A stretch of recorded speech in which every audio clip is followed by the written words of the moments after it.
I had ordered a mail-in ballot, but the last week or two has gotten me terrified about what's going to happen to mail-in ballots. Right now, that's our only option. Do I have 100% faith in them? No, I don't. What the fear is that the mail-in ballots are going to trickle in later and there's going to be a lot of cheating involved. Everyone's like ready to vote and doesn't want their vote to be suppressed and doesn't want to wait and wants to get it over with and wants to know the results by the day of the election. So let's get this out of the way right now.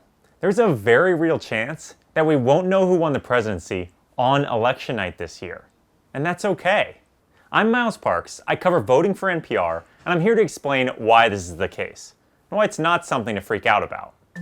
As you probably know, there's going to be a lot more voting by mail this year because of the pandemic than there ever has been before. Maybe close to half of all votes in the US.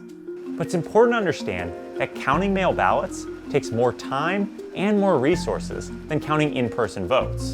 And states have really different rules about when that process can take place. In some states, election officials can start way before Election Day. They can open the envelopes, check people's names and signatures, and even run them through the high-speed counters. They just can't release the results. In those states, the votes that come through the mail are some of the first results you see on your TV on election night. But not all states allow that process to start so early. In a handful of states, including a few battlegrounds, election officials can't start any of that work until on election day or a few days before. So you can imagine in some of those counties where there are thousands and thousands and thousands of absentee ballots coming in, it may take some time to get all of them counted and added to the votes that people cast in person. One other thing that could mean a waiting game for results: not all vote-by-mail ballots have to be in by Election Day. A lot of states have rules that just say ballots need to be postmarked by Election Day, but they can still be counted if they arrive to officials days later. So that way, if there's a mail delivery delay, that doesn't mess with people's votes. But that also means, in a lot of states, on the night of November 3rd, officials won't even have all of the legally cast ballots in hand. In states that could be really competitive, like Wisconsin or Pennsylvania, that may make it hard to know who won immediately. Let's take a step back here. None of these things are mistakes or problems, really, even if some people want to make it seem like they are. They think they're going to send hundreds of millions of ballots all over the United States and it's going to come out. You won't know the election result for weeks, months, maybe years after. Maybe you'll never know the election result, and that's what I'm concerned with.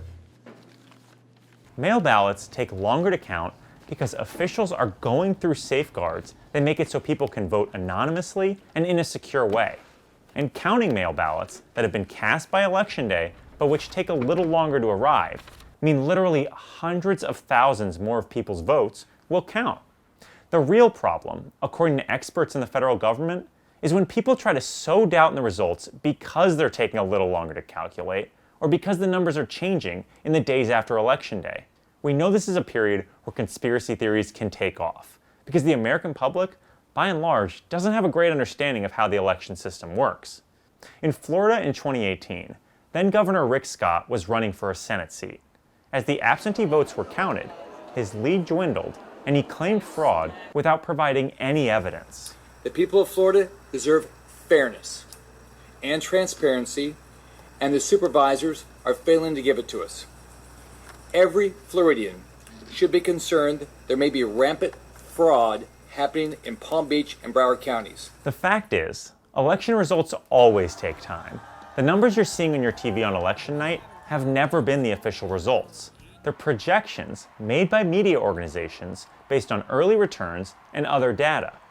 This year, because of all the changes in our voting system, those projections may just take some more time. Remember, the most important thing here is not instant gratification. It's having an accurate count people have confidence in, where all legally cast ballots are counted. That's what matters, even if it takes a little longer.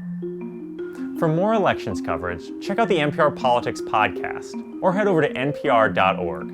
I'm Miles Parks. Thanks for watching.